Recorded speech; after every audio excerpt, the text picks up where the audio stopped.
O barão não esperava correspondência naquela manhã. Nenhuma visita estava marcada. Nenhuma resposta era aguardada. Ainda assim, a carta chegou. O papel era simples. A caligrafia, contida, e o selo, antigo demais para ser ignorado. Ele reconheceu aquele traço antes mesmo de tocar o envelope. Não havia pressa, não havia urgência. Havia apenas a certeza incômoda de que algumas palavras, quando lidas, não permitem retorno. O barão hesitou, porque sabia, algumas cartas não chegam para informar. Chegam para mudar o que foi cuidadosamente mantido em silêncio. E naquele instante, ele compreendeu. Talvez aquela carta nunca devesse ter sido aberta. A carta que rompeu o silêncio. O barão Augusto de Alencar sempre soubera distinguir o que merecia atenção do que podia ser ignorado. Durante anos, aprendera que o silêncio era uma forma de ordem, que nem toda lembrança precisava ser revisitada, e que o passado, quando mantido à distância, permanecia obediente. Por isso, naquela manhã, nada parecia fora do lugar. A casa seguia quieta. Os corredores mantinham a mesma reverência de sempre. E o dia começara como tantos outros, sem expectativa alguma.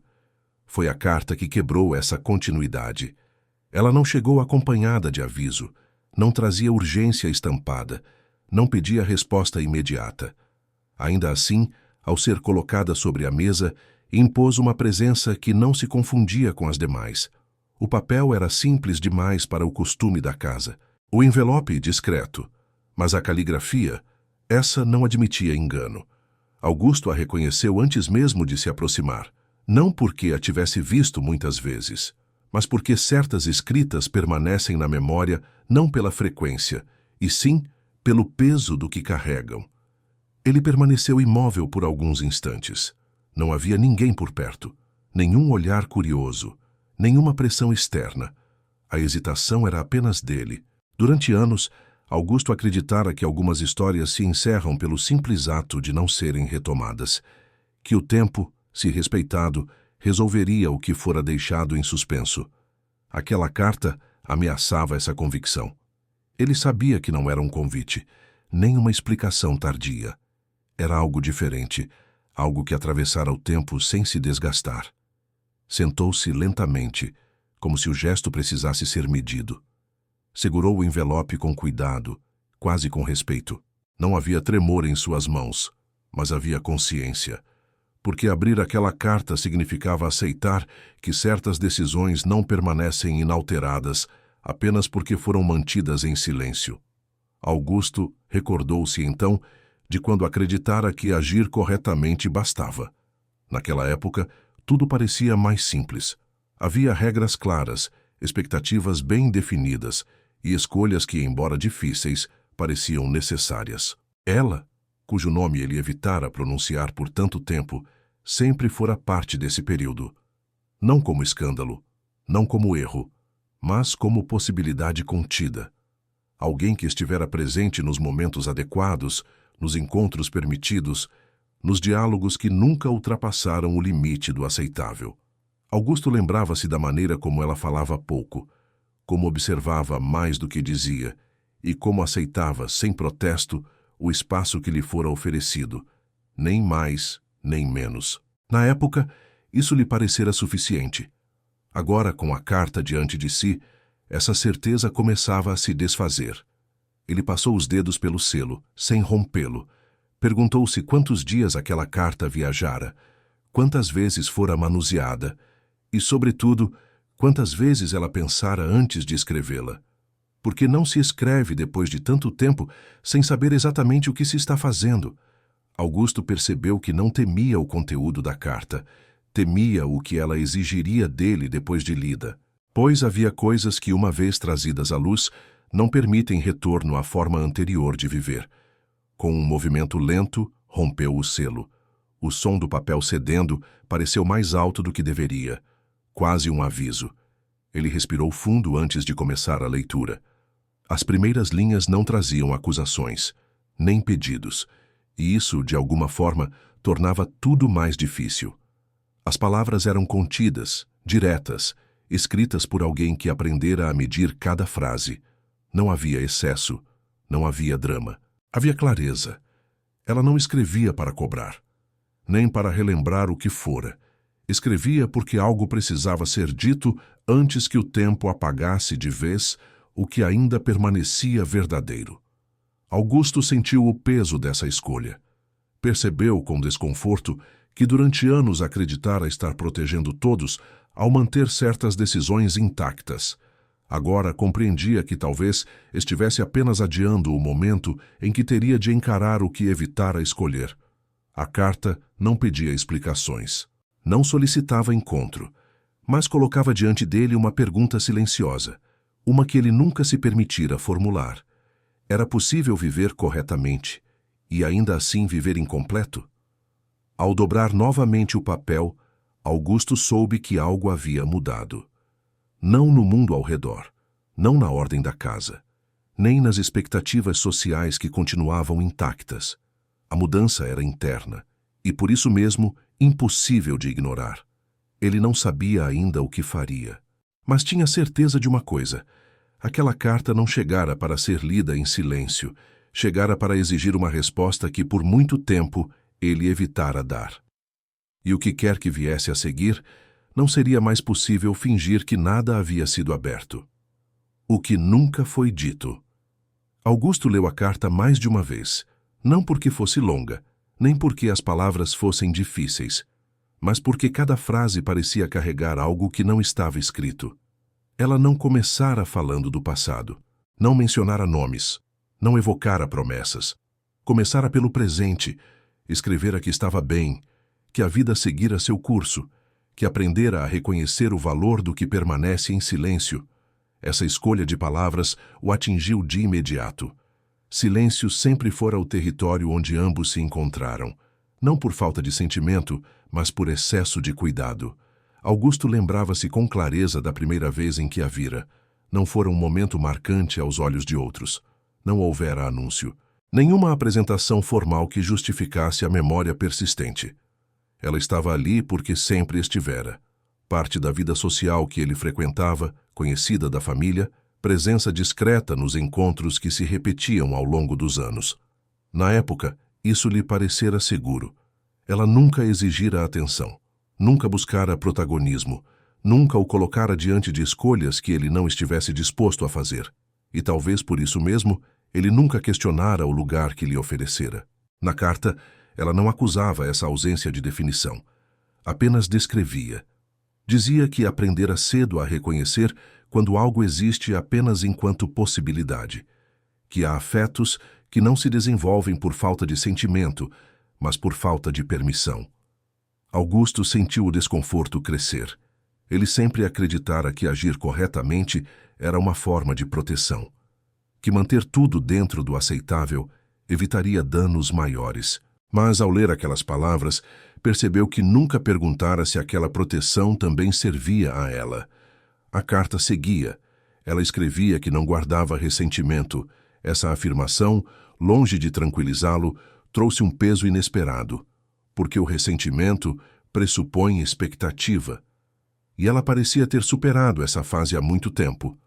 Escrevera que aceitara o que fora possível viver e que não se arrependia disso. Mas também afirmava com clareza serena que havia coisas que precisavam ser ditas antes que se tornassem irrelevantes. Augusto pousou a carta por um instante.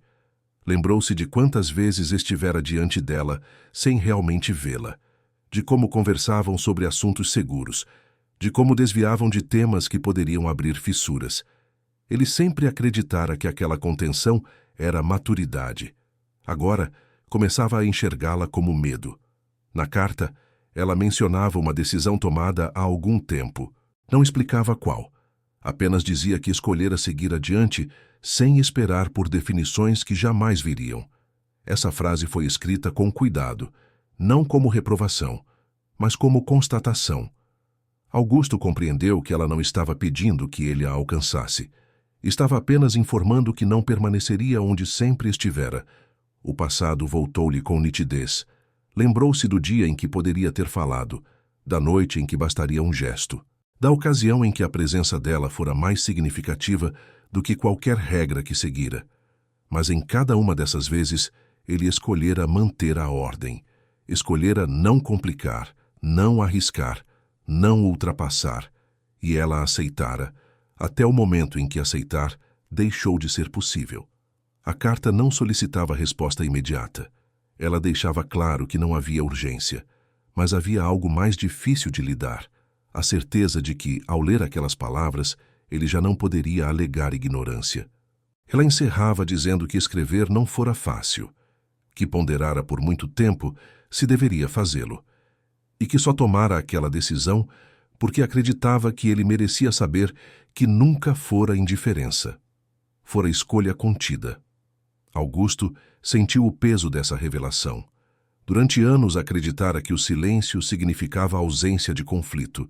Agora percebia que, para ela, significara presença constante de renúncia. Dobrou a carta com cuidado. Não havia ali cobrança. Não havia pedido. Mas havia algo que ele jamais enfrentara.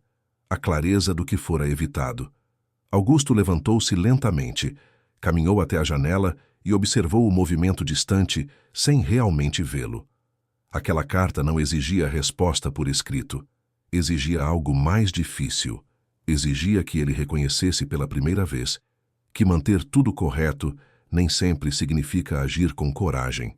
E ao compreender isso, Augusto soube que o passado que acreditara contido começava, enfim, a se mover. Quando permanecer já não bastava. Depois da carta, Augusto tentou seguir o dia como sempre fizera. Cumpriu horários, respondeu a compromissos, manteve a postura que lhe era familiar. Nada ao redor havia mudado, e ainda assim tudo parecia deslocado. A carta permanecia dobrada no bolso interno do casaco, como se sua simples presença alterasse o peso do tecido. Não era incômodo físico, era consciência. Ele percebeu que, pela primeira vez, o silêncio não o protegia. Antes, calar era uma forma de manter as coisas em seu devido lugar. Agora, calar tornara-se uma escolha ativa, e toda escolha carrega consequência. Augusto caminhou pelos espaços conhecidos com atenção renovada. As salas, os corredores, o jardim. Tudo lhe parecia excessivamente intacto, como se o mundo tivesse seguido em frente sem se dar conta de que algo essencial fora tocado. Foi então que compreendeu.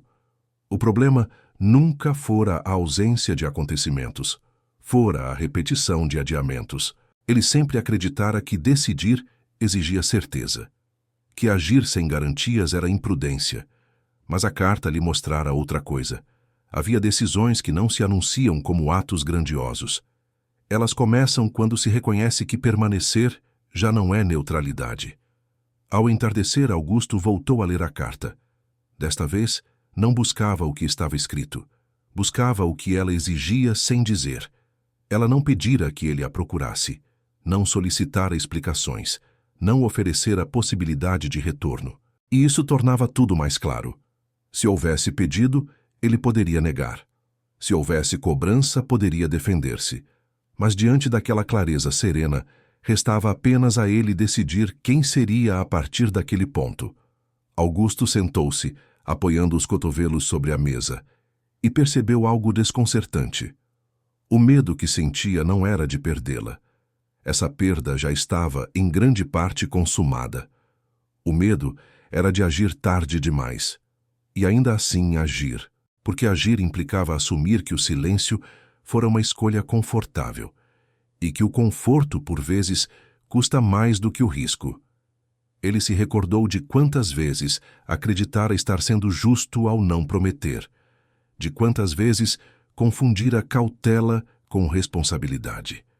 Agora via que, para ela, aquela ausência de promessa fora também ausência de horizonte. Augusto levantou-se e caminhou até a janela mais uma vez. O céu começava a escurecer, e as primeiras luzes surgiam à distância. Nada naquele cenário exigia pressa. Mas pela primeira vez, ele sentiu que adiar seria uma forma de desistir. A decisão não se formou como certeza. Formou-se como incômodo persistente. Ele não sabia ainda o que diria, nem como seria recebido, nem sequer se ainda havia espaço para o que precisava ser dito. Mas compreendeu que permanecer imóvel já era, em si, uma resposta, e não a que desejava sustentar. Augusto dobrou cuidadosamente a carta e a guardou novamente, não como lembrança, mas como ponto de partida. Naquela noite ele não escreveu, não partiu, não fez anúncio algum, mas algo essencial havia mudado. Pela primeira vez, ele não se perguntava se deveria agir corretamente. Perguntava-se se finalmente teria coragem de agir de forma inteira. E essa pergunta, uma vez feita, já não podia ser ignorada. O que enfim foi escolhido. Augusto não partiu ao amanhecer. Esperou o dia avançar, como se desse tempo ao próprio pensamento para se organizar. Mas sabia que não era o tempo que precisava. Era coragem. A carta permanecia guardada, agora não mais como peso, mas como guia silencioso. Ele já não a relia. Não era mais necessário. As palavras haviam cumprido seu papel. A decisão não surgira como impulso. Surgira como clareza. Ele compreendeu que não buscava corrigir o passado. Buscava apenas não repetir a mesma escolha outra vez. Ao sair de casa, não levou pressa, nem ensaiou discursos, nem construiu explicações. Porque algumas decisões não pedem preparo, pedem presença. O caminho até o lugar onde ela morava era conhecido, não por frequência, mas por memória. Augusto já estivera ali antes, em ocasiões corretas, visitas breves, conversas seguras. Agora, cada passo tinha outro peso. Não havia garantia de acolhimento, nem promessa de resposta. Apenas a necessidade de dizer o que fora calado por tempo demais. Quando chegou, não anunciou nome nem título. Pediu para ser recebido como alguém que precisava falar. Nada mais. Ela apareceu poucos instantes depois. Não demonstrou surpresa exagerada. Não perguntou o motivo da visita. A serenidade com que o encarou dizia mais do que qualquer palavra. Augusto percebeu, naquele instante, que ela já não o esperava. E isso tornava sua presença ainda mais necessária. Ele não falou da carta de imediato. Não falou do passado em detalhes. Disse apenas o essencial, que lera, que entendera, que reconhecia finalmente o peso do que fora mantido em silêncio. Ela ouviu sem interromper. Quando falou, sua voz era firme, sem dureza. Disse que escrevera não para mudar o destino dele, mas para libertar o próprio. Que aprendera a seguir adiante sem ressentimento e que não carregava expectativas. Essa ausência de exigência foi o que permitiu a Augusto falar com honestidade. Ele não prometeu o que não podia sustentar. Não pediu tempo. Não pediu espera. Disse apenas que compreendia tarde, mas de forma inteira, que escolher sempre o correto não o tornara justo, apenas confortável, e que, se ainda houvesse espaço, ele desejava escolher diferente. Ela não respondeu de imediato. Caminhou até a janela, observou o exterior por alguns instantes, como quem organiza o que sente antes de nomear. Quando voltou, disse algo simples, que não precisava de garantias, nem de explicações tardias. Precisava apenas saber se, desta vez, ele estava ali não por dever, mas por decisão. Augusto respondeu sem hesitar. Estava. Não porque fosse fácil, não porque fosse seguro, mas porque, pela primeira vez, não escolher parecia a perda maior. O silêncio que se seguiu não foi desconfortável. Era um silêncio diferente daquele que os acompanhara por anos. Não era ausência, era espaço. Eles não se tocaram naquele momento. Não houve gesto grandioso, mas havia algo que, finalmente, se completara. Ao se despedirem, não marcaram datas, não selaram promessas. Saíram daquele encontro com algo mais raro. Uma escolha feita sem adiamentos. Augusto voltou para casa com a sensação estranha de leveza. Nada em sua vida externa mudara drasticamente, mas internamente algo se alinhara. Ele compreendera, enfim, que o destino não se revela apenas nos grandes gestos, mas no momento exato em que alguém decide não fugir do que sente. A carta cumprira seu papel, não como ruptura, mas como início. E, ao contrário do que temera, abri-la não destruíra o que fora construído em silêncio. Apenas dera a esse silêncio um novo sentido.